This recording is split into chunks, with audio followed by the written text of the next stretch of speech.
ईश्वरो गुरुरात्मेति मूर्तिभेदविभागिने व्योमवद्व्याप्तदेहाय दक्षिणामूर्तये नमः। प्रपन्नपारिजाताय स्तोत्रवेत्रैकपाणये ज्ञानमुद्राय कृष्णाय गीतामृतदुहे नमः। भगवान योगीराम सूरत कुमार की जय। எல்லாருக்கும் வணக்கம். இன்றைக்கி எனக்கு ரொம்ப விசேஷமான நாள். எங்கள் அப்பா அம்மா இங்கே இருக்காங்க.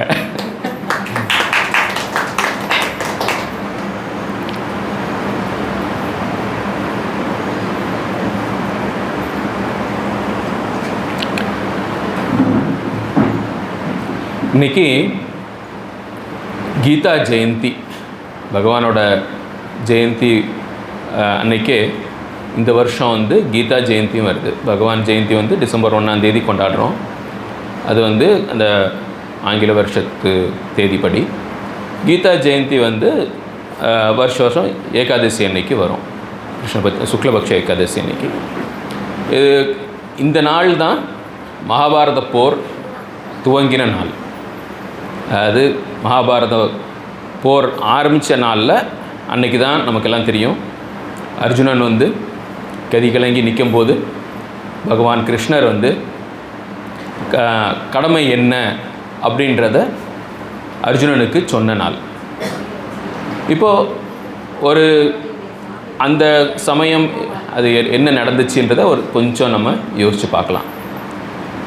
அதாவது அர்ஜுனன் அவனுடைய வாழ்க்கை ஃபுல்லாக இந்த போருக்காக ஒரு ப்ரிப்பரேஷன், ஒரு தயார் பண்ணுறது தான் அவனோட வாழ்க்கை ஃபுல்லாகவே இருந்தது. அவன் க்ஷத்ரியன். அப்போ அவனுடைய கடமை இந்த உலகத்தில் தர்மத்தை நிலைநாட்டுவது தான் அவனோட கடமை. இப்போது தர்மத்துப்படி அப்போ இருந்த ரூல்ஸ் படி இப்போ நம்ம கான்ஸ்டியூஷன் ஃபாலோ பண்ணுறோம். ஸோ அது மாதிரி அப்போவும் தர்மசாஸ்திரம் இருந்திருக்கு.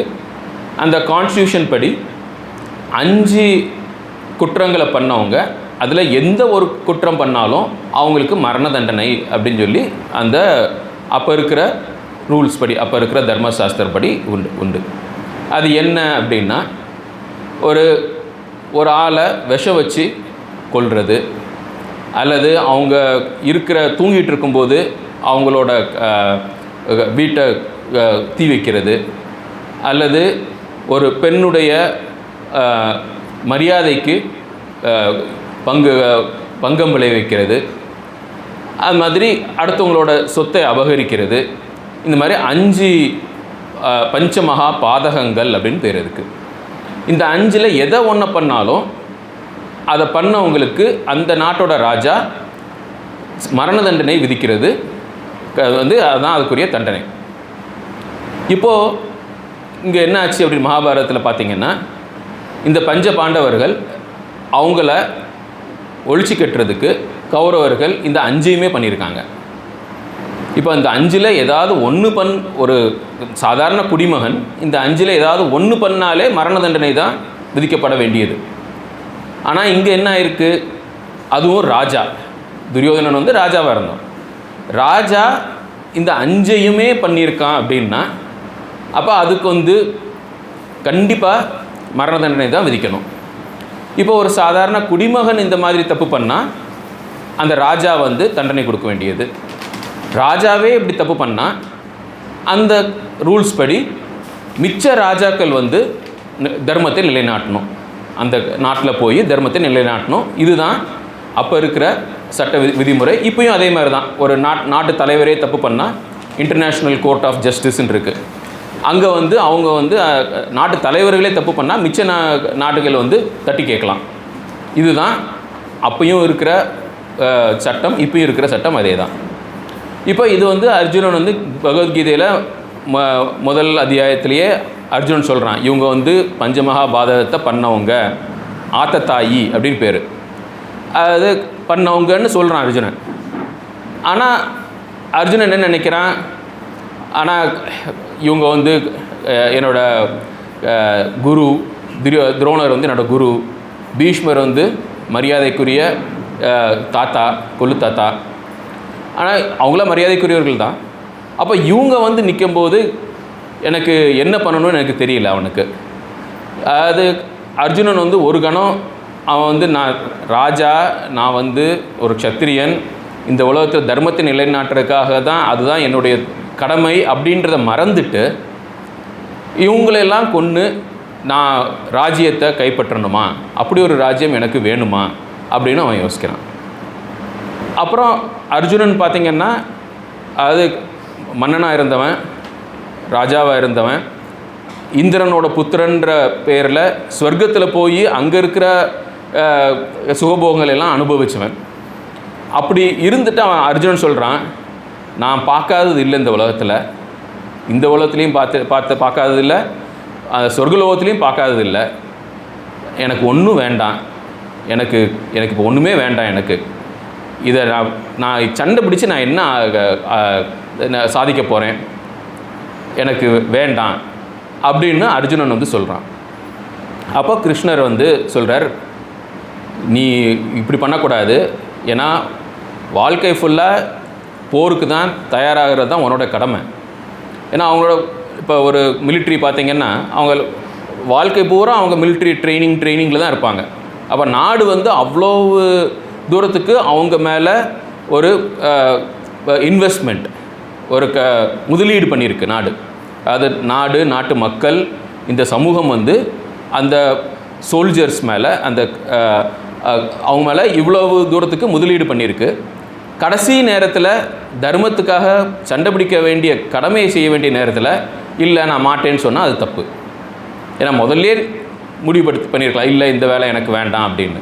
அப்போ சரி, ஆனால் ஃபுல்லாக கம்ப்ளீட்டாக இவ்வளவு தூரம் வந்ததுக்கப்புறம் வேண்டான்னு சொல்கிறது தப்பு, சரியில்லை. அதுதான் கிருஷ்ணர் சொல்கிறார். அப்புறம் கிருஷ்ணர் சொல்கிறார், இல்லை நீ வந்து சண்டை பிடிக்கிறது வந்து உன் சொந்த சுயலாபத்துக்கு கிடையாது, நீ இந்த ராஜ்யத்தை என்ஜாய் பண்ணணும், இதை வந்து நான் அனுபவிக்கணுன்ற அதுக்காக நீ வந்து சண்டை பிடிக்கிறது இல்லை. எனக்கு தெரியும் நீ வந்து ஏற்கனவே உனக்கு ஒன்றும் இதனால் உனக்கு ஆக வேண்டியது எதுவும் இல்லை. ஆனால் தர்மத்தில் நிலைநாட்டுறது கடமை, உன் கடமையை செய்யணும். அதனால் இது நாட்டுக்காக சண்டை பிடிக்கிற கிடையாது, தர்மத்துக்காக போராடணும், அதுதான் இந்த போர் அப்படின்னு சொல்லி கிருஷ்ணர் வந்து அர்ஜுனனுக்கு அறிவுறுத்துறார். அப்போ அர்ஜுனன் கேட்குறான். கேட்டுட்டு இன்னும் அவனுக்கு வந்து ஃபுல்லாக ஒரு கன்விக்ஷன் இல்லை. சரி எனக்கு ஒன்றும் வேண்டாம், இதுவும் இன்னும் பண்ணணுமா, இன்னமும் இதெல்லாம் இந்த வேலையெல்லாம் பண்ணணுமா அப்படின்ற அவன் கேட்குறப்போ அப்போ தான் கிருஷ்ணர் வந்து சரி, அப்போ இந்த பதில் உனக்கு இந்த பதிலை வச்சு உனக்கு கன்விக்ஷன் வரலை, உனக்கு வந்து ஒரு ஆறுதல் வரலை அப்படின்னா அப்புறம் கிருஷ்ணர் வந்து வாழ்க்கைனா என்ன, நம்ம எதுக்கு வாழுகிறோம், அதெல்லாம் ஃபுல்லாக பகவத்கீதையில் சொல்கிறாரு. இப்போ நம்ம இங்கே இருக்கிறோம். இப்போ நம்மளையெல்லாம் பார்த்தோம்னா ஓரளவுக்கு பண வசதி இருக்கும், ஓரளவுக்கு நம்ம பிள்ளைங்க ஓரளவுக்கு செட்டில் ஆகிருப்போம் முக்கால்வாசி பேருக்கு. அப்போது நம்ம இருந்து நம்ம என்ன பண்ணுறோம், நம்ம என்ன பண்ணணும், இதுக்கு மேலேயும் நம்ம வாழ்ந்து நம்ம என்ன பண்ணணும். அதாவது வாழ்க்கையில் இது வரைக்கும் நம்ம செய்கிற கடமையெல்லாம் பண்ணியாச்சு, அனுபவிக்கிறெல்லாம் அனுபவிச்சாச்சு. இதுக்கு மேலே வாட் நெக்ஸ்ட் அப்படின்பாங்க. தத கிம், இனிமேல் என்ன, அடுத்து என்ன, இதுதான் கேள்வி. பகவத்கீதையில் இந்த கேள்விக்குரிய விடை தான் மெயினாக இருக்கிறது. அதாவது சோம்பேறியாக இருக்கிறவங்களுக்கு பகவத்கீதை கிடையாது. சோம்பேறியாக இருக்கிறவங்களுக்கு நீ வேலை பாரு, சம்பாதி, 4 பேருக்கு நல்லது செய் அப்படின்னு சொல்லி நம்ம இல்லை நீ வேலை பார்க்கலைன்னா உனக்கு சாப்பாடு கூட கிடைக்காது, நீ கண்டிப்பாக வேலை பார்த்தாகணும், அது வந்து சோம்பேறியாக இருக்கிறவங்களுக்கு. ஆனால் இங்கே வந்து அர்ஜுனன் வந்து அப்படி கிடையாது. அர்ஜுனன் வந்து வெற்றி வாகை சூடியவன். அவன் பேரே தனஞ்சயன். தனஞ்சயன்னா அளவற்ற செல்வங்களை ஜெயித்தவன், அவன் தான் அர்ஜுனன். அப்போது அவனுக்கு வந்து அடுத்து என்ன, வாழ்க்கைக்கு அர்த்தம் என்ன அப்படின்றது தான் பகவத்கீதை. இப்போது பகவத்கீதையில் நம்ம வேதாந்தரோட கருத்தை சாராம்சமாக கொடுத்துருக்காங்க. நம்ம வேதாந்தம்னா என்ன, வேதம்னா நமக்கு எல்லாம் தெரியும். ரிக்வேதம், யஜுர்வேதம், சாமவேதம், அதர்வண வேதம், 4 வேதம் இருக்குது. ஒவ்வொரு வேதத்துலேயும் 4 போர்ஷன் இருக்குது. 4 போர்ஷனில் போர்ஷன் வந்து பூரா வழிபாடுகள், அப்புறம் ரெண்டாவது அது வந்து சம்ஹீதையும் பேர். ரெண்டாவது போர்ஷன் வந்து பிராமணம்னு பேர். அது வந்து யாகமெல்லாம் எப்படி பண்ணுறதுன்னு இருக்கும். மூணாவது போர்ஷன் வந்து ஆரண்யக்கம். அதில் வந்து மெடிடேஷன் எப்படி பண்ணுறது, தியானம் எப்படி பண்ணுறதுன்றது புறம் இருக்கும். நாலாவது வந்து தத்துவ ஞானம், உபனிஷதம் பேர். அதுக்கு பேர் வேதாந்தம்னு பேர். அந்த கடைசின்றனால அந்தம்னா கடைசி, வேதாந்தம்னா வேதத்தில் கடைசியில் இருக்கிறது அல்லது வேதத்தோட சாராம்சம். அதுக்கு வந்து வேதாந்தம் பேர், உபனிஷத் அப்படின்னு பேர். அதோட கருத்துக்களை சேகரித்து கிருஷ்ணர் கொடுத்துருக்கார். ஆக்சுவலாக கட்டோபனிஷத் அப்படின்னு சொல்லி இன்னொரு ஒரு உபனிஷத் இருக்குது. அதிலிருந்து நிறைய ஸ்லோகம் கீதையில் அப்படியே எடுத்து போட்டிருக்காரு கிருஷ்ணர். கிருஷ்ணர் வந்து அதை அவரோட குருகுலத்தில் அவர் படித்தது, அதை அப்படியே எடுத்து இதில் போட்டிருக்காரு.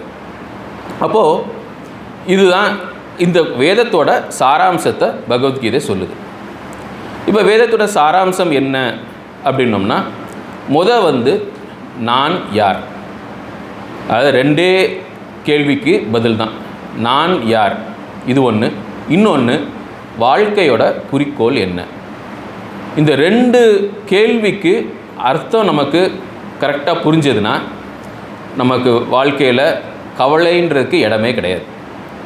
அது கவலை இல்லா பெருவாழ்வு அப்படின்னு சொல்லுவாங்க இல்லையா. அதாவது கவலை இல்லாமல் நம்ம எப்படி இருக்கிறது, அதுக்குரிய வழி தான் கீதையில் சொல்லியிருக்கு.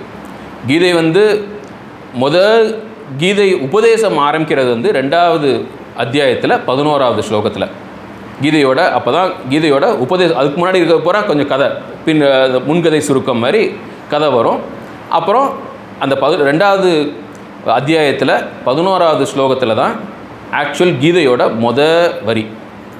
அதில் வந்து கிருஷ்ணர் கீதையை அப்படியே சுருக்கமாக சொல்லியிருக்கார். ந அனுஷோச்சந்தி பண்டிதாக. அப்படின்னா என்ன அர்த்தம், அது புத்திமான்கள், அது எது தத்துவத்தை கரெக்டாக புரிஞ்சவங்க பண்டிதர்கள்னால் அது கரெக்டாக புரிஞ்சவங்க, அவங்களுக்கு ந அனுஷோச்சந்தி, கவலை கிடையாது, கவலையே கிடையாது அவங்களுக்கு. அப்போது அந்த கவலை இல்லாமல் இருக்கிறதுக்கு என்ன வழி, அதுதான் ஃபுல் கீதையோட விரிவாக்கம். அதே மாதிரி அந்த கீதையோட செய்தி வந்து 18வது அத்தியாயத்தில் 66வது ஸ்லோகத்தில் முடிஞ்சிடும். அதுக்கப்புறம் இன்னும் கொஞ்சம் ஸ்லோகம் இருக்கும். அது வந்து அப்புறம் அடுத்து என்ன நடந்துச்சு, எப்படி இருக்கணும், கீதை யாருக்கு சொல்லணும், யாருக்கு சொல்லக்கூடாது, அதெல்லாம் வரும். இப்போ ஆனால் கீதையோட செய்தி வந்து 66வது ஸ்லோகத்தில் முடிஞ்சிடும். அதுலேயும் பார்த்தோம்னா கடைசியில் என்ன சொல்கிறாருன்னா, மா சுச்சக, கவலைப்படாத. அது கீதையோட கடைசி ஸ்லோகத்தில் இருக்கிற செய்தி என்னென்னா கவலைப்படாத. ஸ்லோகத்தில் இருக்க செய்தி என்னென்னா கவலைப்படாத. அதாவது கீதை வந்து கவலைப்படாமல் நம்ம எப்படி இருக்கிறது, அதுக்குரிய வழி, அவ்வளோதான். அதுதான் கீதையோட சாராம்சம். அதாவது பிரச்சனை இருக்க தான் செய்யும், வெற்றி இருக்கும், தோல்வி இருக்கும், லாபம் இருக்கும், நஷ்டம் இருக்கும், அது எல்லாம் இருக்க தான் செய்யும். வயசாகும், நோய் வரும், சில நேரம் நோய் இருக்கும், சில நேரம் ஆரோக்கியம் இருக்கும், அது எல்லாம் வரத்தான் செய்யும். அதை வந்து மாற்ற முடியாது. ஆனால் இது எல்லாம் இருக்கும்போதும் மனசில் கவலை இல்லாமல் இருக்க முடியும். அது எப்படி இருக்கிறது, அதுதான் கீதை சொல்கிற வழி. அது எப்படி இருக்கிறது அப்படின்னா, கீதை என்ன சொல்லுது, ரெண்டே கேள்விக்குரிய சரியான பதில் நமக்கு தெரிஞ்சிச்சுன்னா கவலை இல்லாமல் இருக்கலாம். அது என்ன கேள்வி, நான் யார், இந்த வாழ்க்கையின் பயன் என்ன, வாழ்க்கையோட பிரயோஜனம் என்ன, இது ரெண்டு மட்டும் தெரியணும். இப்போது நான் யார் அப்படின்றதுக்கு பகவத்கீதை வந்து 2 நிலையில் பதில் சொல்லுது. ஒன்று வந்து நான் ஜீவாத்மா, இதை ஒவ்வொருக்கும் சொல்கிறேன் என்னென்னு. அப்புறம் இன்னொன்று வந்து நான் ஆத்மா. ஸோ இப்போ 2 நிலை இருக்குது. இதில் நிலை ஓரளவுக்கு புரிஞ்சாலே அதுவே வந்து நமக்கு ஓரளவு முக்கால்வாசி கவலையை தீர்த்துரும். அப்போ நான் யார் அப்படின்றதுக்கு அதிலிருந்து என்ன பதில் அப்படின்னா, நான் இந்த உடல் இல்லை, அதான் இது. இந்த உடல் நான் இல்லை, இந்த மனசும் நான் இல்லை.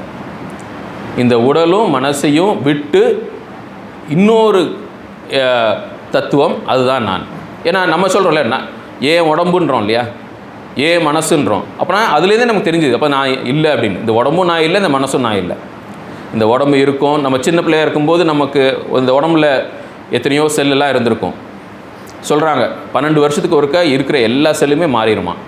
அப்போது அந்த 12 வருஷத்துக்கு அப்புறம் நம்ம 12 வருஷத்துக்கு முன்னாடி நம்ம உடம்புல என்னென்னலாம் செல் இருந்துச்சோ அது எதுவுமே இல்லை, ஃபுல்லாக இப்போ வேறு செல்லு தான் இருக்கும். ஸோ அப்போ நம்ம வயசாகி வரும்போது நம்ம பிறந்தப்போ இருந்த அந்த உடற்கூறில் இருக்கிறது எதுவுமே கிடையாது, எல்லாமே மாறிடும். அப்போ இந்த உடம்பு வந்து நான் இல்லை, மாறிக்கிட்டே இருக்கும். இப்போ நம்மளே எடுத்துட்டாலும் நம்ம நகை வெட்டி போடுறோம் இல்லையா, நகம் வெட்டுறோம், முடி வெட்டுறோம், அதனால் ஒன்றும் நம்ம மாற போகிறது இல்லையே. இப்போ அதே மாதிரி ஏதாவது ஒரு விபத்தில் யாருக்காவது ஒரு விரல் பயிற்சி அல்லது ஒரு கை பயிற்சி அப்படின்னா வேறவங்களாயிட்டாங்களா? இல்லையே. அப்போது இந்த உடல் வந்து நான் இல்லை, இந்த உடல் வந்து மாறிக்கிட்டே இருக்கும். அந்த உடல் மாறிக்கிட்டே இருக்கிற உடலில் ஒரு தொடர்ச்சி இருக்கு இல்லையா, அந்த தொடர்ச்சி என்ன, அதுதான் நம்ம. அதே மாதிரி மனசும் மாறிக்கிட்டே இருக்குது. இப்போ நம்ம வந்து சின்ன வயசில் வந்து நமக்கு பலூன் பிடிச்சிருக்கோம், பம்பரம் பிடிச்சிருக்கோம், விளாண்டுட்டு இருந்திருப்போம். இப்போ அதெல்லாம் இல்லை. அப்புறம் அடுத்து வரும்போது வேறு ஏதாவது ஆசை இருக்கும், அடுத்து வரும்போது வேறு ஏதாவது ஆசை. நம்ம ஆசையெல்லாம் மாறிக்கிட்டே இருக்குது. நமக்கு இருக்கிற ஞானமும் மாறிக்கிட்டே இருக்குது. சின்ன வயசில் நமக்கு ஒன்று தெரியாது, அப்புறம் கொஞ்சம் புரியும், அப்புறம் இல்லை அது தப்புன்னு தெரியும், அப்புறம் இன்னும் வேறு ஏதாவது புரிஞ்சுப்போம். அப்போ நம்ம புரிதலும் மாறிக்கிட்டே இருக்குது. அப்போ நமக்கு ஆசையும் மாறிக்கிட்டே இருக்குது, நம்ம புரிதலும் மாறிக்கிட்டே இருக்குது, நம்மளுடைய அறிவும் மாறிக்கிட்டே இருக்குது, எல்லாமே மாறிக்கிட்டே இருக்குது. அப்போ இதில் தொடர்ச்சி என்ன, எது தொடர்ச்சியாக இருக்குது, அதுதான் நம்ம. இந்த மாறிட்டு இருக்கிற உடல்லையும் மாறிட்டு இருக்க மனசுலையும் அந்த இருக்கிற தொடர்ச்சி, அந்த கனெக்டிங் லிங்க், அதுதான் நம்ம. இப்போ அது வந்து என்ன அப்படின்னு பகவத்கீதையில் ரொம்ப அப்படி கிளியராக கொடுத்துருக்கு. அப்போது அந்த தொடர்ச்சி தான் இப்போ இந்த உடலும் ஒரு நாளைக்கு போயிடும், அப்போ இன்னொரு உடல் வரும், அப்போ அந்த இதில் அப்படியே கண்டினியூ பண்ணோம். அதாவது நம்ம வந்து இந்த இயற்கை நீதிப்படி நம்ம என்ன செஞ்சாலும் அதுக்குரிய பலன் உண்டு. நம்ம என்ன தான் செஞ்சாலும் அதுக்குரிய பலன் உண்டு. அது மாதிரி நம்ம என்ன தான் அனுபவிக்கிறோமோ அது வந்து நம்ம முன்னாடி என்ன பண்ணோமோ அதை பொறுத்து தான் நமக்கு இருக்கும். இப்போ நம்ம வாழ்க்கையில் எந்த ஒரு அனுபவம் வந்தாலும் அது வந்து முன்னாடி நம்ம ஏதோ பண்ணியிருப்போம், அதுக்குரிய பலன். அது மாதிரி நம்ம என்ன பண்ணாலும் அதுக்குரிய பலன் நம்ம அனுபவிச்சு தான் ஆகணும், அதை யாராலையும் மாற்ற முடியாது. இப்போது இதுதான் இயற்கையோட நியதி. இப்போ இயற்கையோட நியதி இப்படி இருக்கும்போது நம்ம என்ன பார்க்குறோம், ஒரு குழந்தை ஒரு ஏழையான பெற்றோருக்கு பிறக்குது, இன்னொரு குழந்தை ஒரு ஏசி வார்டில் ஒரு ரொம்ப செல்வந்தராக இருக்கிற குழந்தை பெற்றோருக்கு பிறக்குது. இப்போ இந்த வித்தியாசம் வருது இல்லையா, பிறப்புலேயே வித்தியாசம் இருக்குது. அப்போ அந்த ஒரு குழந்தை வந்து உடல் ஊனமாக பிறக்குது, இன்னொரு குழந்தை நல்ல ஆரோக்கியமாக பிறக்குது. இப்போ ஒவ்வொரு குழந்தை லெவல்லையே அந்த பிறப்புலேயே வித்தியாசம் வருது. அப்போ பிறப்புலேயே வித்தியாசம் வருதுன்னா அப்போ அதுக்கு முன்னாடி ஏதோ இருந்திருக்கணும். ஏன்னா அதுதான் லாஜிக், இதுதான் பகுத்தறிவு, இதுதான் உண்மையான பகுத்தறிவு. அதாவது இதுதான் லாஜிக். பிறப்புலேயே வித்தியாசம் இருக்கிறனால அப்போ பிறப்புக்கு முன்னாடி ஏதோ வித்தியாசம் இருந்திருக்கும். அதே மாதிரி கடைசியிலையும் அதே மாதிரி தான். ஒருவர் வந்து நோயுற்று படுத்திருக்காருன்னு வச்சுக்கோங்க, ஒரு பெட்டில், ஹாஸ்பிட்டலில் பெட்டில் படுத்திருக்காரு. ஒருவர் வந்து இறக்குற தருவாயில் சுற்றி இருக்கவங்களை எல்லாட்டையும் அந்த நர்ஸு அப்புறம் அந்த சுற்றி சொந்தக்காரங்களாம் இருப்பாங்க, வலி இருக்கும் உடம்புல. நர்ஸு ஊசி போட வருவாங்க, என்ன ஊசி போடுற, எனக்கு எவ்வளோ வலிக்குதுன்னு தெரியுமா, அப்பையும் கோவிக்கிற குணம் இருக்கும். எனக்கு எவ்வளோ கஷ்டப்படுறேன்னு தெரியுமா, அந்த ஒரு விரக்தி, ஒரு கோபம், அதெல்லாம் இருக்கிற, இந்த கோபத்தில் திட்டுறது, அந்த கடைசி தருவாயில் இருக்கிறவங்க இருப்பாங்க. அதே இது சில பேர் அந்த கடைசி தருவாயில் எல்லோரும் நல்லா பார்த்துக்கிட்டீங்கப்பா, எனக்கு ரொம்ப சந்தோஷம், நீங்கள் உங்களுக்கு நன்றி அப்படின்னு சொல்லி ஒரு நன்றி மனப்பான்மையோட எல்லார்ட்டையும் ஒரு சுமூகமாக நல்லா அன்பாக பேசி பழகி உயிர் விடுறவங்க இருப்பாங்க. அப்போ அந்த கடைசி தருணத்துலேயும் வித்தியாசம் வருது. ஒருவர் வந்து திட்டிக்கிட்டே போகிறாரு, இன்னொருவர் வந்து எல்லார்ட்டையும் அன்பாக பேசி பழகிட்டே போகிறாரு. அப்போ அதுக்குரிய பலன் வரணும் இல்லையா, பலன் வந்து தான் ஆகணும், என்ன பண்ணாலும் பலன் வந்து தான் ஆகணும். அப்போ அதுக்கு இறந்ததுக்கப்புறமும் அப்போது இருக்குது, நம்ம ஒன்றும் போகிறதில்ல. அப்போது இந்த உடல் அழிந்தாலும் நம்ம இருக்க தான் போகிறோம். நம்ம முந்தைய வேறு ஒரு உடலில் இருந்திருப்போம், அப்புறம் நம்ம பண்ண நல்லது கெட்டது வச்சுப்படி அடுத்த பிறவி வரும், அப்புறம் அதில் இருந்து நம்ம கூட கொஞ்சம் நல்லது கெட்டது பண்ணிவிட்டு அப்புறம் அதை பொறுத்து அடுத்த பிறவி வரும். இது மாதிரி போயிட்டுருக்கோம். அப்போது இந்த இதுக்கு பேர் ஜீவாத்மா அப்படின்னு பேர். இந்த ஜீவாத்மா வந்து தொடர்ச்சியாக போயிட்டே இருக்கிறது. அப்போ நமக்கு வந்து அதுதான் நம்ம. அந்த ஜீவாத்மா தான் நாம். இந்த நம்ம உடம்புல வந்து கொஞ்ச நாள் இருக்கும், அவ்வளோதான். ஒரு வாடகை வீட்டில் குடியிருக்கிற மாதிரி கொஞ்ச நாள் இங்கே இருப்போம், அப்புறம் இன்னொரு நாள் வேறு வீட்டுக்கு போவோம். அல்லது நம்ம ஒரு கார்லேயோ ஒரு ஸ்கூட்டர்லேயோ போகிற மாதிரி. சரி, வீட்டில் இருந்து மார்க்கெட் போகிறதுக்கு ஸ்கூட்டர் எடுத்து போகிறோம், அப்புறம் ஸ்கூட்டர் அங்கே வச்சுட்டு உள்ளே போய் நம்ம வேலையெல்லாம் பார்த்துட்டு அப்புறம் இன்னொரு வேறு யாராவது ஸ்கூட்டர் வாங்கிட்டு இன்னொரு இடத்துக்கு போயிட்டு. ஸோ இந்த மாதிரி இந்த உடல் வந்து ஒரு வாகனம். இது வந்து ஒரு வாகனம், இது ஒரு கருவி. இதை வந்து நம்ம பயன்படுத்தி நம்மளை நம்ம முன்னேற்றிக்கணும். அப்போ சுய முன்னேற்றம்னா என்ன? அதுதான் வாழ்க்கையோட குறிக்கோள். இந்த வாழ்க்கையில் நம்ம வந்துட்டோம். இந்த வாழ்க்கையில் வந்ததுக்குரிய பயன் என்ன அப்படின்னா, நேற்றுக்கு விட இன்றைக்கி கொஞ்சம் நல்லவங்களாக இருக்கணும், அவ்வளோதான். நல்லவங்களாக இருக்கிறது தான் குறிக்கோள். நம்ம ஸ்டெப் பை ஸ்டெப் நம்ம நேற்று நம்ம எப்படி இருந்தோமோ அதை விட இன்றைக்கி கொஞ்சம் நல்லா இருக்கணும். யோசிச்சு பார்க்கணும், நேற்று வந்து இப்படி நடந்துச்சு, நம்ம கோவப்பட்டோம், அது தப்பு, சரி இனிமேல் கோவப்படக்கூடாது. அப்போ இன்றைக்கி வந்து கோவப்படாமல் இருக்கிறதுக்கு ட்ரை பண்ணணும். அப்போது அதில் ஒரு கொஞ்சம் கோபம் குறைஞ்சிருச்சு அப்படின்னா அது நம்ம முன்னேற்றம். கீதையில் பகவான் என்ன சொல்கிறாருன்னா, இந்த முன்னேற்றம் வந்து ஜென்மத்துக்கு போயிட்டே இருக்கும் அப்படின்னு. அதாவது நம்ம பிறக்கும்போது நம்ம வந்து ஒரு அளவுக்கு சிறுன்னு இருந்திருப்போம், கொஞ்சம் தோட்டத்துக்கெல்லாம் கோவிச்சிருப்போம், அப்புறம் இது தப்புன்னு நமக்கு தோணியிருக்கும். அப்போ அதில் வந்து நம்ம கொஞ்சம் முயற்சி பண்ணி நம்ம பொறுமையாக இருக்கணும், கோவிக்கக்கூடாது, அதெல்லாம் பண்ணி மெடிடேஷன்லாம் பண்ணி கோவத்தை கண்ட்ரோல் பண்ணி ஓரளவுக்கு நமக்கு வந்து கோவம் கம்மியாயிடுச்சுன்னு வச்சுக்கோங்க. இது வந்து நம்மளுடைய பெர்மனன்ட் சுய முன்னேற்றம், நிலையான முன்னேற்றம். ஏன்னா அப்படின்னா, இந்த உடல் அழிஞ்சாலும் நம்ம அடுத்து வரும்போது, அடுத்த உடல் நம்ம எடுக்கும்போது நம்ம எவ்வளவு முன்னேறி இருக்கோமோ அதிலிருந்து கண்டினியூ பண்ணுவோம். அது நம்ம சேர்த்து வச்ச சொத்து வராது, இந்த உடலில் நமக்கு வராது, நம்ம படித்த படிப்பும் நம்ம கூட வராது, இதெல்லாம் எதுவுமே நம்ம கூட வராது. என்ன வரும் நம்ம கூட அப்படின்னா குணம் வந்து அடுத்த பிறவிக்கு வரும். அப்போது இதுதான் உண்மையான முன்னேற்றம். அப்போது குணம், இதுக்கு பேர் சம்ஸ்காரம் அப்படின்னு பேர் சம்ஸ்கிருதத்தில். அதுக்கு சப்கான்ஷியஸ் டெண்டன்சிஸ் அப்படின்பாங்க இங்கிலீஷில். அது இந்த குணம் வந்து நம்ம ஒரு பிறவிலேருந்து இன்னொரு பிறவிக்கு போயிட்டே இருப்போம். பகவத்கீதையில் சொன்னால் அப்போது ஜென்மமாக அடுத்தடுத்து மெதுவாக அப்படியே இம்ப்ரூவ் ஆகி கடைசியில் நம்ம வந்து ஒரு குணக்குன்றுபாங்களே, அதாவது குணத்தில் ரொம்ப நல்ல குணமாக இருக்கிறது, அதுதான் குறிக்கோள். இது வந்து ஒன்று. இன்னொன்று என்ன அப்படின்னா புண்ணியம். நம்ம இந்த உலகத்தில் இந்த வாழ்க்கையில் நம்ம என்னென்ன புண்ணியம் பண்ணுறோமோ அந்த புண்ணியமும் நம்ம கூட வரும். ஒரு நல்ல கதை இருக்குது. குரு நானக்குன்னு இருந்தார் பஞ்சாபில். அவரை பற்றின ஒரு கதை. ஒரு கிராமத்தில் ஒரு செல்வந்தன் இருந்தான். அந்த செல்வந்தன் வந்து நிறையா வெவ்வேறு நாட்டிலெல்லாம் போய் வணிகம் பண்ணி நிறைய ரூபாலாம் சம்பாதிச்சு வச்சுருக்கான் அந்த செல்வந்தன். அப்போது அந்த செல்வந்தன் வந்து நிறைய ரூபாலாம் வச்சு தங்க காசாக வச்சு வைக்கும்போது பக்கத்து வீட்டுக்காரங்க சொன்னாங்க, நீ இவ்வளவு உன்னோட செல்வத்து மேலே இவ்வளவு பற்று வச்சுருக்கியே, நீ சாகும்போது இதெல்லாம் கொண்டு போக முடியாது, நீ எதுக்கு இப்படி இது மேலே இப்படி பற்று வச்சுருக்க அப்படின்னு சொல்லி கேட்டாங்க. உடனே அவன் ஆடி போயிட்டான்.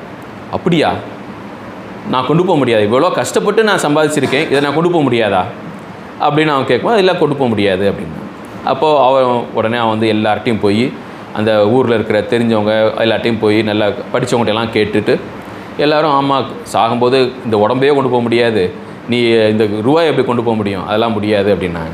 அப்போ வர்றவங்க ஏதாவது ஒரு நல்லவங்க யாராவது வந்தாங்க, ஒரு ஞானியர் யாராவது வரும்போது வர்றவங்ககிட்டலாம் கேட்டுகிட்டே இருந்தான். அப்போ எல்லாருமே இல்லை முடியாதுப்பா அப்படின்னுறாங்க. அப்போ அவரோட குரு நானக் வந்து அந்த ஊரில் வந்தார். அப்போ அவர்கிட்ட வந்து இவன் வழக்கம் போல் கேட்டான், இது மாதிரி நான் கஷ்டப்பட்டு நாடாக போய் நான் சம்பாதிச்சு வச்சுருக்கேன், பசியையும் பொறுத்துட்டு தூக்கத்தையும் பொறுத்துட்டு நான் இவ்வளோ கஷ்டப்பட்டு சம்பாதிச்சிருக்கேன், இந்த ரூபாயை நான் வந்து கொண்டு போக முடியாது, இது என்னது இல்லை, சாகும்போது நான் எல்லாத்தையும் விட்டுட்டு தான் போகணுன்னு எல்லாரும் சொல்கிறாங்க அப்படின்னு சொல்லி அவன் அழுதான். அப்போ குரு நானக் சொன்னேன், இல்லை யார் அப்படி சொன்னால், அப்படிலாம் ஒன்றும் கிடையாது, நீ கொண்டு போகலாம், நீ இதை கொண்டு போகலாம், இந்த ரூபாயெல்லாம் நீ கொண்டு போகலாம் அப்படின்னாரு. அப்போது அவன் கேட்டான், அப்படியா, இது வரைக்கும் நான் எத்தனையோ பேர்கிட்ட கேட்டுட்டேன், எல்லாருமே கொண்டு போக முடியாதுன்னு சொன்னாங்களே, நீங்கள் கொண்டு போகலான்னு சொல்கிறீங்களே, ரொம்ப நல்லது, எனக்கு எப்படின்னு சொல்லுங்கள் அப்படின்னு. அப்போ குருநானக் வந்து கேட்டார், நீ எப்படி இந்த ரூபாயெல்லாம் சம்பாதிச்ச அப்படின்னு கேட்டார். அப்போ அவன் சொன்னால், நான் வந்து ஊராக போய் சம்பாதிச்சேன், வெவ்வேறு வெளிநாட்டுக்கெலாம் போய் சம்பாதிச்சேன். இங்கேருந்து பஸ்ரா, இது ரங்கூன், பர்மா, அங்கே எல்லா இடத்துலாம் போய் நான் சம்பாதிச்சேன். அப்போது குருநானக் கேட்டார், ஆமாம், நீ எல்லா வெளிநாட்டிலலாம் போய் வணிகம் பண்ணுறேன்னு சொல்கிறியே, இப்போ நம்ம ஊரில் ரூபா யூஸ் பண்ணுறோம், இந்த ரூபா தான் நீ அங்கே கொண்டு போய் பண்ணுவியா, அங்கே போய் நீ செலவழிப்பியா? இல்லை, இந்த ரூபா வந்து நம்ம ஊர் காசு வந்து நம்ம ஊரில் மட்டும்தான் செல்லும், நம்ம ஊர் காசு வந்து வெளிநாட்டில் செல்லாது. அதனால நான் வெளிநாட்டுக்கு போகும்போது இதை பூரா தங்கம், வைரம் அந்த மாதிரி மாற்றி அந்த வைரத்தை வந்து நான் வெளிநாட்டுக்கு கொண்டு போய் அங்கே இருக்கவங்கள்ட்ட கொடுத்தா அவங்க வந்து அந்த நாட்டு காசு கொடுப்பாங்க, அதை வச்சு நான் வணிகம் பண்ணுவேன் அப்படின்னு சொன்னான். அப்போ குருநானக் சொன்னார், சபாஷ், இதே தான் நீ பண்ணணும். நீ இப்போ வச்சிருக்கிற இந்த சொத்து, இந்த தங்கம், இதெல்லாம் இந்த உலகத்தில் மட்டும்தான் செல்லும், இது வந்து அடுத்த உலகத்தில் செல்லாது, இதை நீ கொண்டு போக முடியாது. ஆனால் நீ எப்படி வெளிநாட்டில் போய் வணிகம் பண்ணுறதுக்கு நீ எப்படி செல்வத்தை வைரமாக நீ மாற்றி நீ பண்ணுறியோ, அதே மாதிரி அடுத்த உலகத்துலேயும் எது செல்லுமோ அந்த காசுக்கு நீ இதை மாற்றிடு. இது வந்து இந்த காசு அங்கே செல்லாது, ஆனால் இன்னொரு காசு இருக்குது, அந்த காசு இங்கேயும் செல்லும் அங்கேயும் செல்லும், நீ அதை மாற்றிட்டீங்கன்னா நீ கொண்டு போகலாமே அப்படின்னு சொன்னார் குருநானக். உடனே அவன், ஆமாம், நீ சொல்கிற கரெக்டு தான், நான் பிஸ்னஸ் பண்ணுறதுக்கு வணிகம் பண்ணுறதுக்கு நான் வந்து வைரமாக மாற்றுவேன், இதே மாதிரி நான் இந்த காசு எல்லாத்தையும் அடுத்த உலகத்தில் என்ன காசு செல்லுமோ அதுக்கு நான் மாற்றிட்டேன்னா அப்போ நான் கொண்டு போகலாம், கரெக்டு தான், அது என்ன காசு அப்படின்னு சொல்லி குருநானக்கிட்ட அவன் கேட்டான். குருநானக் சொன்னார், அதுக்கு பேர் புண்ணியம் அப்படின்னு பேர், அதுக்கு பேர் புண்ணியம். நீ இருக்கிற ரூபாயெல்லாம் இந்த ரூபாயை கொண்டு போக முடியாது, ஆனால் இந்த ரூபாய் எல்லாத்தையும் நீ புண்ணியமாக மாற்றிட்டீங்கன்னா அந்த புண்ணியம் உன் கூடயே வரும், நீ கொண்டு போயிடலாம். அப்போது அப்படியா, அப்போ நான் எப்படி புண்ணியமாக மாற்றுறது அப்படின்னு கேட்டான். அப்போ குருநானக் சொன்னார், ஸ்கூல் வை, ஏழை பிள்ளைங்களுக்கு பாடம் ஃப்ரீயாக பாடம் சொல்லிக் கொடுக்குறதுக்கு ஸ்கூல் வை, ஏழையாக இருக்கிறவங்களுக்கு மருத்துவ உதவி பண்ணுறதுக்கு நீ ஆஸ்பத்திரி கட்டு, இது மாதிரி பசிக்கிறவங்களுக்கு சாப்பாடு கொடுக்குறதுக்கு அன்னதானம் பண்ணு, இதெல்லாம் நீ பண்ணு, இதை வச்சு உன் ரூபாயெல்லாம் நீ புண்ணியமாக மாற்றிடலாம். அப்போ அந்த புண்ணியத்தை நீ அடுத்த உலகத்துக்கு நீ கொண்டு போவ, இதுதான் அடுத்த உலகத்துக்கு கொண்டு போகிறக்குரிய வழி. அப்போ அந்த செல்வந்தன் வந்து ஒரு பெரிய கொடையாளியாகி இந்த ஊர் பூரா கொடை வள்ளலாகி அவ்வளோ நல்லது பண்ணி, ஊருக்கெலாம் நல்லது பண்ணான். இப்போது இது வந்து கதை மாதிரி இருக்குது, ஆனால் இது இப்போயும் நடக்கிற உண்மை. இப்போது இன்ஃபோசிஸ் ஆரம்பித்த நாராயணமூர்த்தி அவர் இருக்கார், நந்தன் நிலக்கினி, இவங்களாம் இருக்காங்க, மோகன்தாஸ் பை. இப்போது அவங்கள கூட வேலை பார்க்குறவங்க எனக்கு தெரியும். இப்போ நந்த நிலக்கினி வந்து அவரும் நந்த நிலக்கினி, ரோஷினி நிலக்கினி, அவங்க 2 பேர் இருக்காங்க. இப்போ ஹஸ்பண்ட் அண்ட் ஒய்ஃபு, அவங்களுடைய சொத்து வந்து ஒரு பலாயிரம் கோடி சொத்து. இதுபோக வருஷம் அவங்களுக்கு இன்ஃபோசிஸ்லேருந்து ஒரு 500 கோடியோ 1000 கோடியோ வருமானம் வந்துகிட்டு இருக்கு, அதை இதுலேயே டிவிடெண்டு. அவங்களுடைய வாழ்க்கை குறிக்கோள் என்ன அப்படின்னா, சாகும்போது ஒன்றும் மிச்சம் வைக்கக்கூடாது அப்படின்னு, அதான் அவங்களுக்கு குறிக்கோளாம். சாகும்போது ஒன்றும் மிச்சம் வைக்கக்கூடாது, இருக்கிறது எல்லாத்தையும் நல்ல காரியத்துக்கு செலவழிச்சிட்டு தான் போகணும் அப்படின்னு சொல்லி அவ்வளோ கொடை பண்ணுறாங்க. இப்போ நம்ம பாரத தேசத்தில் இருக்கிற அந்த டாப் லெவலில் இருக்காங்க இல்லையா, ஒரு டாட்டாவாக இருக்கட்டும், அல்லது விப்ரோ நடத்துகிற அஜிம் பிரேம்ஜியாக இருக்கட்டும், அல்லது இன்ஃபோசிஸ் நடத்துகிறவங்களாக இருக்கட்டும், அது மாதிரி அவங்க எல்லாருமே இந்த ஒரு பிரின்சிபல் வச்சு தான் வாழ்கிறாங்க. இது வந்து நம்ம நாட்டில் இப்போ நடக்கிற உண்மை. இப்போ அவர் நந்த நிலக்கணி வந்து மாதிரி கவர்மெண்ட் பிள்ளைங்களுக்கு சரியாக சொல்லிக் கொடுக்கறதுக்கு வசதி இல்லை, அவங்களுக்கு ஏதாவது பண்ணணும் அப்படின்னு சொல்லியிருக்காங்க. அப்போ அப்படியா, 500 கோடி வச்சுக்கோங்க, 500 கோடி வச்சு நீங்கள் என்ன பண்ண முடியுமோ பண்ணுங்கள் அப்படின்னு சொல்லி 500 கோடிக்கு வந்து அந்த ப்ராஜெக்ட்டுக்கு அவர் சொந்த காசு, இதெல்லாம் சொந்த காசு, 500 கோடி போட்டு கவர்மெண்ட் ஸ்கூல் பிள்ளைங்களுக்கு நல்லா பாடம் சொல்லி கொடுக்கறதுக்கு பண்ண வேண்டிய வசதி பண்ணுறதுக்குன்னு சொல்லி ஒரு ப்ராஜெக்ட் ஆரம்பிச்சிருக்காரு. அதே மாதிரி மோகன்தாஸ் பை, அதே மாதிரி அவங்க இன்ஃபோசிஸ் ஃபவுண்டேஷன் நடத்துகிறாங்க, அவர் இன்ஃபோசிஸ் நாராயணமூர்த்தி, அவங்க எல்லாருமே இந்த அளவுக்கு தான். அதாவது அவங்க பண்ணுற இது கொடை எல்லாம் அது கோடிக்கணக்கில், நூற்றுக்கணக்கான கோடிக்கணக்கில் அவங்கெல்லாம் பண்ணுறாங்க. அவங்கள எல்லாரோட பிரின்சிபலும் இதே தான், சாகும்போது ஒன்றும் வச்சுட்டு போகக்கூடாது, எதுக்கு சும்மா வச்சுட்டு போகணும், அதுதான். அது இந்த நம்ம குரு நானக் கதையில் பார்த்தோம் இல்லையா, அதே பிரின்சிபல் தான். ஸோ நம்ம வாழ்க்கையில் நம்ம போகும்போது நம்ம என்ன கொண்டு போவோம்? புண்ணியம் கொண்டு போவோம், நம்ம குணத்தை கொண்டு போவோம். 2. 3வது ஞானம், நம்ம ஞானத்தை கொண்டு போவோம். இப்போ நீங்கள் இங்கே உட்காந்து கேட்குறீங்க இல்லையா, இந்த ஞானம் அப்படின்னா என்ன? ஞானம்னா நான் யார், வாழ்க்கையோட பயன் என்ன, இந்த 2 கேள்விக்குரிய பதில் தான் ஞானம்னு பேர். மிச்சதெல்லாம் இந்த உலகத்து ஞானம், அது கெமிஸ்ட்ரி, ஃபிசிக்ஸு, மேத்ஸு, இதெல்லாம் அது வந்து ஒரு லெவலில் இருக்கிற படிப்பு. ஞானம் அப்படின்னா நான் யார், இந்த வாழ்க்கையின் குறிக்கோள் என்ன, இந்த ரெண்டுக்குரிய பதில். அதை இதை 2 தொடர்புடைய பதில்கள், இதுக்கு பேர் ஞானம்னு பேர். இந்த ஞானமும் அடுத்த பிறவிக்கு போகும். குறள்லேயே இருக்கு இல்லையா, அதாவது ஒரு பிறப்பில் கற்ற கல்வி அடுத்த பிறப்பிக்கு வரும். அது அந்த கல்வின்றது வந்து இதுதான், இந்த ஞானம். நமக்கு வந்து ஒரு விஷயம் நல்லா புரிஞ்சிருச்சு, இதுதான் வாழ்க்கை அப்படின்னா அந்த ஞானம் வந்து நமக்கு அடுத்த பிறவிலையும் வரும். அதை தெரிஞ்சு நம்ம அடுத்த பிறவியில் இன்னும் நல்லா இருக்க முயற்சி செய்வோம். அப்போ இது 3 மட்டும்தான் நம்ம கூட வர்றது, மிச்சம் எல்லாமே இங்கே நம்ம விட்டுட்டு போகிறது. அப்போ நம்ம வாழ்க்கையில் நம்ம சாதிக்க வேண்டியது என்ன, கடைசி மூச்சு வரைக்கும் நம்ம சாதிக்க வேண்டியது என்ன அப்படின்னா, நல்ல மனுஷங்களாக இருக்கணும், நல்ல காரியம் பண்ணணும், அவ்வளோதான். அதாவது நேத்திக்கு விட நம்ம இன்றைக்கி நல்லதாக இருக்கணும், இன்றைக்கி விட நாளைக்கு இன்னும் நல்லா இருப்போம். ஸோ அந்த மாதிரி நமக்கு அதில் சரி, இப்போ நம்ம இதுதான். அப்போ நல்லா இருக்கிறது, நல்லவங்களாக இருக்கிறது அப்படின்னா அது என்ன அப்படின்னா, சாஸ்திரத்தில் 6 குறைகள் சொல்லப்பட்டிருக்கு. நம்ம மனசுக்கு 6 குறைகள் இருக்குது. என்ன அப்படின்னா, காமம், குரோதம், லோபம், மோகம், மதம், மாத்சரியம். காமம் அப்படின்னா ஆசை, அப்புறம் குரோதம் கோபம், லோபம்னா பேராசை கிரீடு, அப்புறம் மோகம்னா எது பெர்மனண்ட் எது டெம்பரரின்னு இருக்கிற கன்ஃபியூஷன். அதாவது நம்ம வந்து இன்றைக்கி இது பண்ணணுமா அதை பண்ணணுமா, நம்ம ஒரு டெசிஷன் எடுக்கும்போது நம்ம எதை வச்சு நம்ம முடிவு எடுக்கணும் அப்படின்னா, எது வந்து நிரந்தரமான பலனை கொடுக்க வேண்டியது, எது வந்து தற்காலிகமான பலனை கொடுக்கும். தற்காலிகமான பலனை கொடுக்கறத விட்டுட்டு நிரந்தரமான பலன் எதுவோ அதை நம்ம செலக்ட் பண்ணணும். அதுக்கு பேர் வந்து இது வந்து கரெக்டாக முடிவு எடுக்கிறது. இதில் வந்து நமக்கு ஒரு குழப்பம் இருந்துச்சுன்னா அதுக்கு பேர் மோகம்னு பேர். ஸோ காமம், குரோதம், லோபம், மோகம். மதம்னா அரகன்ஸ், செருக்கு, நான் தான் பெரிய ஆள் அப்படின்ற செருக்கு. அப்புறம் மாத்சரியம், பொறாமை.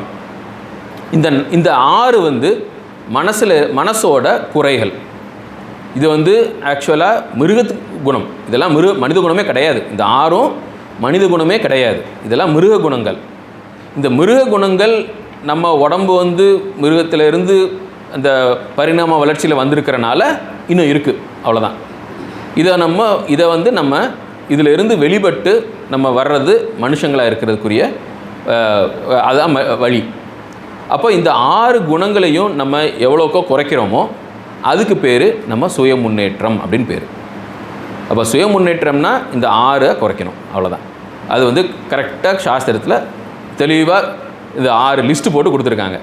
இந்த 6 விட்டு நம்ம வெளியே வந்தோம்னா அதுக்கு பேர் சுய முன்னேற்றம். நம்ம எந்த அளவுக்கு இந்த 6 விட்டு நம்ம வளர்ந்துருக்கோமோ, வெளியே வந்திருக்கோமோ, அது வந்து நம்ம கூடவே வரும். நம்ம எந்த அளவுக்கு வளர்ச்சி அடைஞ்சிருக்கோமோ அடுத்த பிறவியில் அதுலேருந்து அப்படியே கண்டினியூ பண்ணுவோம். ஸோ இதுதான் அதாவது நல்லா இருக்கக்கூடிய வழி. அப்போ நம்ம என்ன பண்ணணும்? வேறு ஒன்றும் பண்ண வேண்டாம். ஒன்று, முடிஞ்ச வரைக்கும் அடுத்தவங்களுக்கு உதவி செய்யணும். அப்போ நமக்கு புண்ணியம் வரும். ஏன்னா புண்ணியம் வந்துச்சுன்னா அப்போனா தான் இது மாதிரி பகவான்கிட்ட வர முடியும். இங்கே வர்றதுக்கு புண்ணியம் வேணும், அதுக்கு தான் புண்ணியம் வேண்டியது. அப்போ தான தர்மம் பண்ணணும், அடுத்தவங்களுக்காக ஹெல்ப் பண்ணணும், இதுக்கு புண்ணியம் வேணும், புண்ணியம் பண்ணணும். அப்புறம் இந்த 6 குறைக்கணும். கோபம். அப்போ அதாவது நம்ம வந்து இப்போ பகவத்கீதையில் 17வது அத்தியாயத்தில் தவம் அப்படின்னு சொல்லி ஒரு 3 ஸ்லோகம் இருக்குது. தவம் என்ன அப்படின்னா ஒரு சாம்பிள் கொடுத்துருக்காங்க. ஃபார் எக்ஸாம்பிள், அதாவது ஒரு உதாரணத்துக்கு என்னென்னா, அது மிருதுவாக பேசுவது. அதாவது ஒரு தவம் என்ன அப்படின்னா, அதில் கீதையில் கொடுத்துருக்க தவம் என்ன ஆனாலும் நான் கத்த மாட்டேன், கத்தி பேச மாட்டேன் அப்படின்ற ஒரு தவம் கீதையில் இருக்குது. அனுத்வேககரம் வாக்கியம் அப்படின்னு. அதாவது உத்வேகம்னா அப்படியே ஒரு எழுச்சியோடு இருக்குது. அனுத்வேககரம்னா எழுச்சி இல்லாமல், அதாவது வால்யூம் இல்லாமல். அப்போ நம்ம இது வந்து நம்ம வாழ்க்கையில் கடைபிடிக்க வேண்டிய ஒரு தவம். யார் என்ன ஆனாலும் நான் பொறுமையாக பேசுவேன், கத்த மாட்டேன். இது ஒரு தவம், வாழ்க்கையில் நம்ம எடுத்துக்க வேண்டிய தவம். இதை வந்து நம்ம ஒரு கால வரையறையோடு நம்ம எடுக்கலாம். இப்போ வந்து இன்னையிலேருந்து ஒரு வாரத்துக்கு கத்த மாட்டேன், கத்தி பேச மாட்டேன், இது ஒரு தவம். அது நம்ம சரி ஓரளவுக்கு நம்மளால் முடியுது அப்படின்னா இன்னையிலேருந்து 1 மாதத்துக்கு நான் கத்த மாட்டேன். நம்ம வந்து சில நேரம் கத்துவோம், அதாவது நம்ம மறந்துடுவோம், நம்ம மறந்தே சொல்லுவோம், பரவாயில்ல. அப்போ நம்ம வந்து இப்படி இருக்கணும்னு நமக்கு ஒரு எப்பயுமே ஞாபகப்படுத்திக்கிறோம் இல்லையா, அது முக்கியம். அதே மாதிரி நான் கோவிக்க மாட்டேன், என்ன தான் ஆனாலும் யார் மேலேயும் கோவப்பட மாட்டேன், அது ஒரு தவம். அதே மாதிரி என்ன தான் ஆனாலும் நான் வந்து இன்னும் வேணும்னு நினைக்க மாட்டேன், அப்போ அது ஒரு தவம். ஸோ இந்த மாதிரி வந்து அந்த 17வது அத்தியாயத்தில் 3 ஸ்லோகத்தில் ஒரு லிஸ்ட்டு கொடுத்துருக்காங்க கிருஷ்ணர். தவத்தை பற்றி என்னென்னலாம் தவம் இருக்கலாம் அப்படின்னு ஒரு எக்ஸாம்பிள். அது மாதிரி இன்னொரு தவம் இருக்குது, மனப்பிரசாத சௌமியத்துவம் அப்படின்னு. என்னென்னா என்ன தான் ஆனாலும் நான் ஒரு வாயில் ஒரு புன்முறுவல் இருக்கணும், ஸ்மைல் பண்ணிட்டு தான் இருப்பேன், என்ன தான் ஆனாலும் பரவாயில்ல, உம்முன்னு இருக்க மாட்டேன், நான் வந்து ஒரு முக மலர்ச்சியோடு இருப்பேன் அப்படின்னு ஒரு தவம். இந்த மாதிரி ஒரு தவம் லிஸ்ட்டே இருக்குது. அது ஞாபகம் வருது, இதில் விஷ்ணு சஹஸ்ரநாமத்தில் ராமருக்கு வந்து ராமர் வந்து எப்பயுமே மலர்ந்த தாமரை மாதிரி அவருடைய முகம் இருக்கும் அப்படின்னு சொல்லி, அது விஷ்ணுவோட முகம் வந்து எப்பயுமே ஒரு மலர்ந்த தாமரை மாதிரி, ஒரு உம்முன்னு இருக்க மாட்டாங்க, கோவிச்சிட்டு இருக்க மாட்டாங்க, ஒரு ஃப்ரெஷ்னஸோட இருப்பார் அப்படின்னு சொல்லி ஒரு ஸ்லோகம் வருது. அதுக்கு ஆதிசங்கரர் வந்து பொழிப்புரை எழுதுகிறாரு. ஆதிசங்கரர் வந்து ஃபுல்லாக விஷ்ணு சஹஸ்ரநாமத்துக்கு வந்து அவர் வந்து இது எழுதியிருக்காரு, உரை எழுதியிருக்காரு. அந்த உரையில் வந்து ஆதிசங்கரர் என்ன அந்த விஷ்ணுவோட முகம் வந்து எப்பயுமே அன்று மலர்ந்த தாமரை போல் இருக்கும் அப்படின்றதுக்குரிய உதாரணம் சொல்கிறது என்ன பண்ணுறாருன்னா, ராமர் வந்து அயோத்தியில் இருக்கும்போது கைகேயி வந்து நீ வந்து 14 வருஷம் காட்டுக்கு போகணும், பரதன் வந்து முடிசூடணும் அப்படின்னு சொல்லி கைகேயி வந்து ராமர்கிட்ட சொன்னப்போ ராமர் முகம் வந்து அன்று மலர்ந்த தாமரை மாதிரி இருந்துச்சான். அதை கேட்டுட்டு, அதுதான் உதாரணம். அது இந்த மாதிரி ஒவ்வொரு இதுக்கும் நம்ம கிரந்தங்களில், நம்ம புஸ்தகங்களில் எக்ஸாம்பிள்ஸ் கொடுத்துருக்காங்க. அதாவது ஒவ்வொரு விதமான தபத்துக்கும் அது எக்ஸ்ட்ரீமில் இருக்கும்போது அப்போ வந்து ஒரு ராமரோ ஒரு கிருஷ்ணரோ அவங்கெல்லாம் எப்படி இருந்தாங்க அப்படின்றத ஒரு உதாரணம் கொடுத்து சொல்லியிருக்காங்க. ஸோ அப்போது இந்த மாதிரி கீதையில் வந்து ஒரு லிஸ்ட்டே இருக்குது. அது மாதிரி கீதையில் வந்து எந்த மாதிரி நம்ம தவமெல்லாம் பண்ணக்கூடாதுன்னு இருக்குது. தவம்ன்ற பேரில் நம்ம வந்து உடலை வருத்தக்கூடாது, மனசுக்கு தான் தவமே ஒழிய உடலுக்கு கிடையாது. நம்ம தவம் பண்ணுறோன்றதில் உடல் ஆரோக்கியத்துக்கு எடுத்துக்கக்கூடாது, ஆனால் மனசை வந்து கட்டுப்படுத்துறதுக்கு தவம் இருக்கணும். ஸோ அந்த மாதிரி நிறையா ரொம்ப டீட்டெயிலாக இன்ஸ்ட்ரக்ஷன்ஸ் கொடுத்துருக்க பகவத்கீதையில் இருக்குது. அப்போது இது ஒன்று. அப்போது நம்ம இதுக்கு பார்த்தது என்னது, ஒன்று வந்து நம்ம முடிஞ்ச வரைக்கும் எல்லாருக்கும் நல்லது செய்யணும். அப்புறம் இந்த 6 விஷயங்களை நம்ம கட்டுப்படுத்துறதுக்கு வெவ்வேறு விதமான தவங்கள். ஒன்று வந்து அப்புறம் கொடை, இதுக்கு பேர் யக்ஞம்னா அடுத்தவங்களுக்கு நல்லது செய்கிறதுக்கு பேர் யக்ஞம். அதாவது அடுத்தவங்களுக்கு நல்லது செய்கிறதுக்கு பேர் யக்ஞம்னு பேர். அந்த நல்லது செய்கிறதுனால நமக்கு வந்து இந்த உலகத்தில் இருந்து நமக்கு சாப்பாடு கிடைக்கும். அப்போது அது வந்து யக்ஞ சிஷ்டம் அப்படி, அது வந்து பிரசாதம். இந்த உலகம் வந்து பகவான் வந்து வேற எங்கேயும் இல்லை, இந்த உலகம்தான் பகவான். கடவுள் தான் இந்த உலகத்தோட ரூபத்தில் நமக்கு முன்னாடி இருக்கிறார். நம்ம இந்த உலகத்தில் யாருக்கு என்ன நல்லது பண்ணாலும் அல்லது கெடுதல் பண்ணாலும் அது பகவானை தான் போய் சேரும். நம்ம நல்லது பண்ணாலும் அது நம்ம வந்து பகவானுக்கு பண்ணுற நல்லது, கெடுதல் பண்ணாலும் அது நம்ம பகவானுக்கு பண்ணுற கெடுதல். அதனால் இந்த உலகத்தில் யாருக்குமே கெடுதல் பண்ணக்கூடாது. ஏன்னா இந்த உலகத்தில் இருக்கிறது பகவான் மட்டுமே. இந்த உலகன்றது பகவான் தான். அப்போ இந்த உலகத்துக்கு வந்து இந்த உலகத்துக்கு நம்ம சேவை செய்யும்போது அது பகவானை போய் சேருது. அது வந்து யக்ஞம் பேர். நம்ம என்ன நல்லது பண்ணாலும் அது வந்து பகவான்கிட்ட போகுது. அதுக்குரிய பிரசாதமாக நமக்கு வாழ்க்கை வரும். அப்புறம் தானம் கொடுக்கணும் அடுத்தவங்களுக்கு. அப்புறம் தவம், நம்ம வந்து இந்த மாதிரி ஒரு நல்ல குணத்தை நம்ம உண்டாக்கிக்கிறதுக்கு இந்த மாதிரிலாம் பண்ணணும். இதுக்கு பேர் யக்ஞம், தானம், தவம். இந்த 3 வந்து பகவத்கீதையில் அதாவது சென்ட்ரல் பில்லர்ஸ். கர்மயோகம்னா என்ன அப்படின்னா இதான் யக்ஞ, தான, தபஸ். இது 3 தான் கர்மயோகம். அதுக்கப்புறம் தியானம், மெடிடேஷன் பண்ணுறது. மெடிடேஷன் பண்ணுறது நாமஜபம். அதாவது இப்போ இங்கே இருக்க எல்லாருமே ஏதாவது ஒரு மந்திரம் அல்லது பகவானோட நாமம் இருக்குது. இதை நீங்கள் தெரியும். அப்போது முடிஞ்ச வரைக்கும் பகவான் நாமத்தை சொல்லிகிட்டு இருக்கணும். அவ்வளோதான். அதுதான் நமக்கு மெடிடேஷனும் அதே தான். மனசுக்குள்ளே சொன்னால் மெடிடேஷன், வாயை விட்டு சொன்னால் பாராயணம். அவ்வளோதான். அது பஜனை பண்ணிகிட்டே இருக்க வேண்டியதான். சரி, பஜனை பண்ண முடியலையா, சரி கண்ணை மூடி மனசுக்குள்ளே சொல்ல வேண்டியதான். நம்ம அது சதா சொல்லிகிட்டு இருக்கணும். நம்ம காலையில் எந்திரிச்சதுலேருந்து தூங்க போகிற வரைக்கும் நாமஜபம் பண்ணிகிட்டு இருக்கணும். அந்த நாமஜபத்தை இதை காலையில் எந்திரிச்சதுலேருந்து நான் குளிக்கலை அதெல்லாம் ஒன்றும் பார்க்க வேண்டியதில்லை. நாமம் சொல்கிறதுக்கு அதெல்லாம் ஒன்றும் பார்க்க வேண்டியதில்லை. நாமம் சொல்லிகிட்டு இருக்கணும். ஒன்று எந்திரிச்சதுலேருந்து தூங்க போகிற வரைக்கும். அப்புறம் நம்ம என்ன சாப்பிட்டாலும் சாப்பிட்றதுக்கு முன்னாடி நாமம் சொல்லி ஒரு 3 தடவை நாமம் சொல்லி பகவானுக்கு அர்ப்பணிச்சுட்டு அதை பிரசாதமாக சாப்பிடணும். என்ன சாப்பிட்டாலும், ஒரு டம்ளர் தண்ணி குடித்தாலும் அதை பகவானோட பிரசாதமாக குடிக்கணும். இது 2வது. 3வது என்னென்னா, அது நம்ம நிறையா பண்ணுறது நம்ம முழு அட்டென்ஷன் தேவையில்லை. இப்போ இங்கேருந்து மார்க்கெட் நடந்து போகிறோம் அல்லது சமையல் பண்ணுறோம், அப்போல்லாம் நாமம் சொல்லிக்கிட்டே இருக்கணும். மனசில் நாமம் சொல்லிக்கிட்டே இருங்க. ஏன்னா நம்ம வெளி உலகத்தை நம்ம பராமரிக்கிறதுக்கு எவ்வளவு கவனம் தேவையோ அவ்வளோ கவனம் மட்டும் வெளி உலகத்துக்கு கொடுத்துட்டு மிச்சது பூரா நம்ம நாமம் சொல்லணும். அதாவது சதா நாமம் சொல்லணும். இது 3வது. 4வது என்னென்னா, காலையிலையும் சாயந்தரமும் ஒரு விளக்கேற்றி வச்சு உட்கார்ந்து மனசில் நாமம் சொல்லணும். ஒரு 10 நிமிஷம் சொன்னாலே அது பெருசு. அப்போ 10 நிமிஷத்தில் ஆரம்பித்து அப்புறம் ஒரு 20 நிமிஷம் பண்ண முடியுமா? அரை மணி நேரத்துக்கு மேலே பண்ண வேண்டியதில்லை. அது மனசில் பண்ணுறது அரை மணி நேரத்துக்கு மேலே வேண்டியதில்லை. சத்தமாக சொல்கிறது எவ்வளோ சொல்லிக்கலாம். மனசில் பண்ணுறது அரை மணி நேரம் நம்ம ஒரு ஒரு கவனத்தோடு நம்ம பண்ணோம்னா அதுவே பெரிய விஷயம். காலையில் அரை மணி நேரம், சாயந்தரம் அரை மணி நேரம். இதுக்கு பேர் தியான வாழ்க்கைன்னு பேர். இதுக்கு பேர் தான் தியானம். கிருஷ்ணர் சொல்கிறாரு, சொன்னது யக்ஞாதான தபஸ்ன்றது கர்மயோகம், இது தியான யோகம். இது 2ஐயும் பக்தியோடு பண்ணால் நீங்கள் வேறு ஒன்றும் பண்ண வேண்டியதில்லை அப்படின்றாரு. நான் பார்த்துக்கிறேன் மிச்சது எல்லாத்தையும், நீங்கள் ஒன்றும் பண்ண வேண்டியதில்லை. இவ்வளோதான்.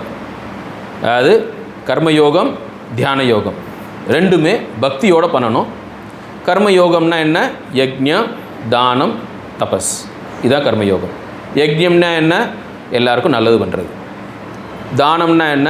எல்லாருக்கும் முடிஞ்ச வரைக்கும் கொடுக்கறது. அதாவது திருப்பி எதிர்பார்க்காமல் கொடுக்கறதுக்கு பேர் தானம். அப்புறம் தபஸ்னால் என்ன?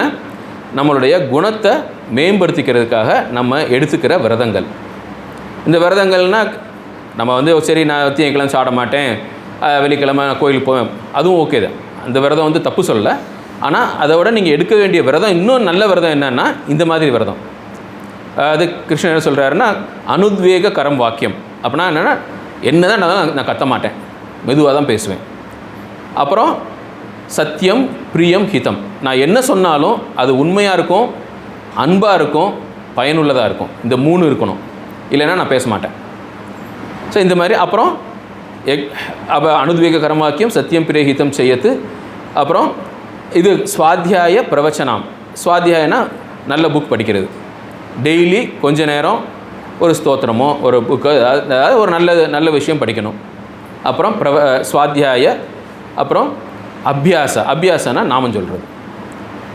இதெல்லாம் வாங்மயம் தப்பு. இதெல்லாம் நம்ம வந்து வாக்கால் பண்ணுற தபஸ். 3 ஸ்லோகம் வரும். அதாவது ஒன்று வந்து நம்ம உடம்புனால் பண்ணுறது, அப்புறம் வாக்குனால் பண்ணுறது, அப்புறம் மனசுனால் பண்ணுறது. ஸோ இந்த மாதிரி தபஸ் இதெல்லாம் தவம்.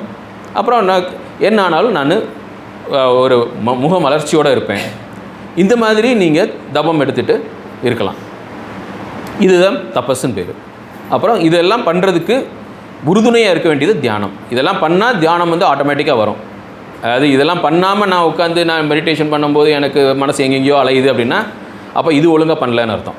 கிருஷ்ணரே அர்ஜுன் சொல்கிறான், அர்ஜுனா கிருஷ்ணா நீ வந்து நீ தியானம் பண்ண சொல்கிற, ஆனால் மனசை கட்டுப்படுத்த ரொம்ப அவ்வளோ ஈஸி இல்லையே அப்படின்னு அர்ஜுனன் சொல்கிறான். கிருஷ்ணன் சொல்கிறாரு, ஆமாம் ஈஸி இல்லை.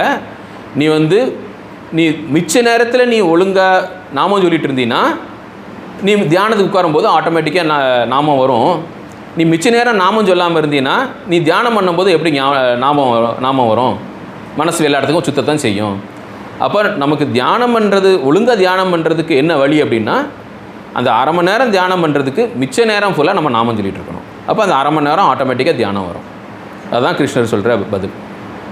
இவ்வளோ வந்து நம்ம கடைபிடிச்சா நம்ம வாழ்க்கையில் நிம்மதியாக இருக்கலாம், சந்தோஷமாக இருக்கலாம். அது அடுத்த பிறவி எப்படி இருக்கும் அது வந்து பகவான் கையில்.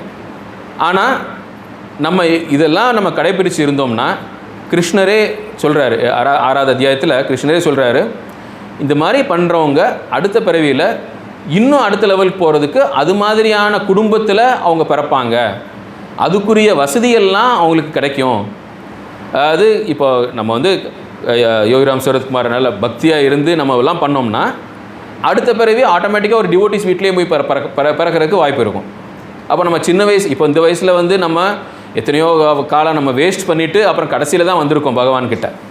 அப்போ நமக்குலாம் இருக்கும், மிச்சவங்களெல்லாம் பார்த்து நம்மலாம் இருக்கும், ஓ அவங்கெல்லாம் ஒரு டிவோட்டிஸ் ஃபேமிலியே பிறந்திருக்காங்களே, சின்ன வயசுலேருந்தே அவங்களுக்குலாம் பக்தி இருந்திருக்கு, சின்ன வயசுலேருந்தே அவங்களாம் நாம சொல்லிட்டு இருக்காங்களே அப்படின்னு.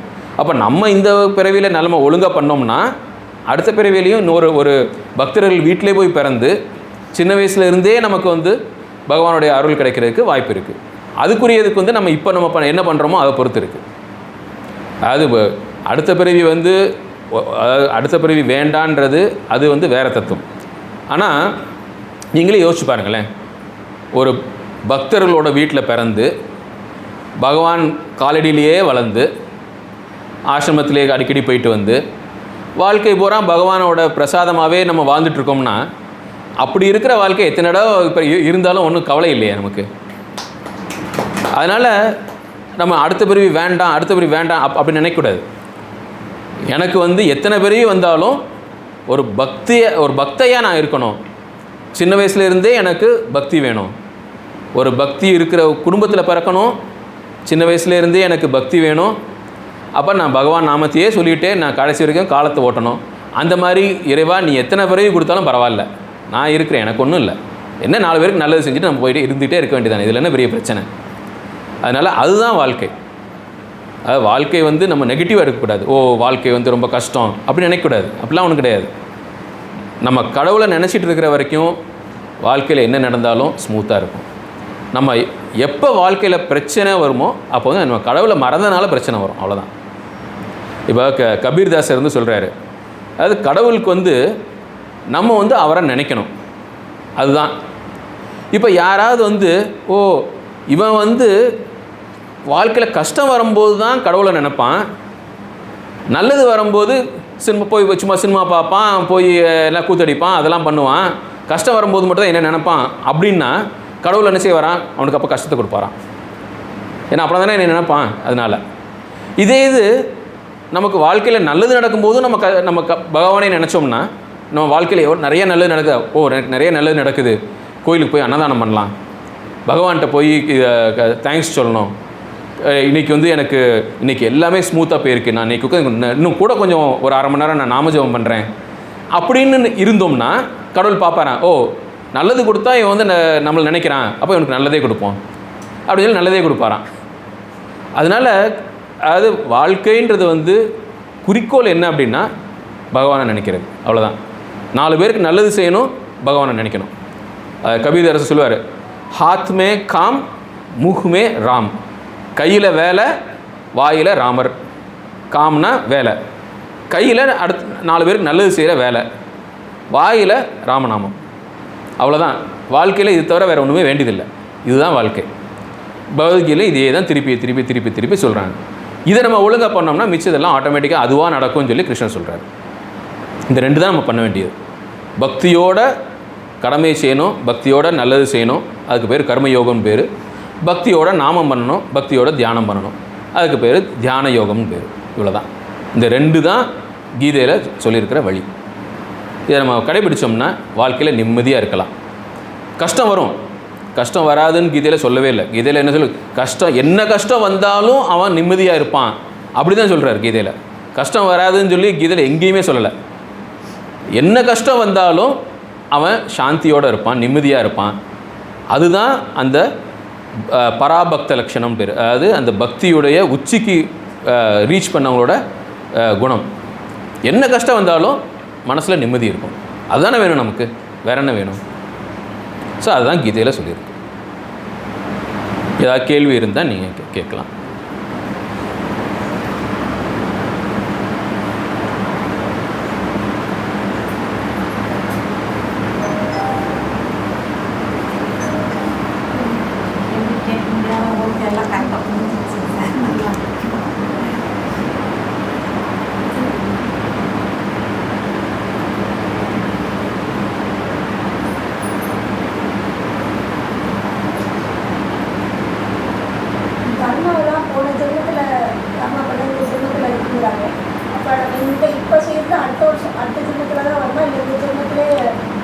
இந்த ஜென்மத்திலையும் வரும், அடுத்த ஜென்மத்திலையும் வரும்.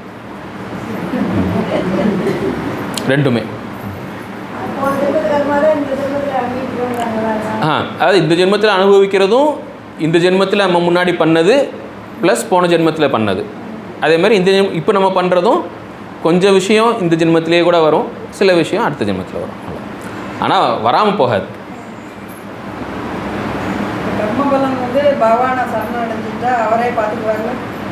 அதாவது பகவானை சரணடைஞ்சிட்டா அந்த கர்ம பலன் நமக்கு ஒரு பாரமாகவே தெரியாது. கர்ம நீதி இருக்கும், அதுபடி இருக்கும். மனசில் நிம்மதி இருக்கும், அவ்வளோதான். அது மிச்சவங்களாம் நினைப்பாங்க, உங்கள் வாழ்க்கையில் இவ்வளோ கஷ்டம் வருது ஆனால் நீ சந்தோஷமாக இருக்கியே அப்படின்பாங்க. அது அவங்க அடுத்தவங்களே ஒரு பார்த்து ஒரு ஆச்சரியப்படுற அளவுக்கு மனசில் நிம்மதி இருக்கும், அவ்வளோதான். அதுதான் முக்கியம், அதுதான் வேணும். ஏன்னா நம்ம வாழ்க்கையில் படுற இன்பம் துன்பம் எல்லாம் நம்ம கர்மத்துப்படி நடக்கும்.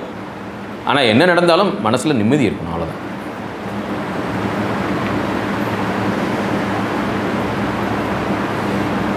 சரி, அப்போ 3 தடவை நாம சொல்லி முடிச்சிடலாம். योगी राम सूरत कुमार, योगी राम सूरत कुमार, योगी राम सूरत कुमार, जय गुरु राया। योगी राम सूरत कुमार, योगी राम सूरत कुमार, योगी राम सूरत कुमार, जय गुरु राया। योगी राम सूरत कुमार, योगी राम सूरत कुमार, योगी राम सूरत कुमार, जय गुरु राया। राम सूरत कुमार की जय।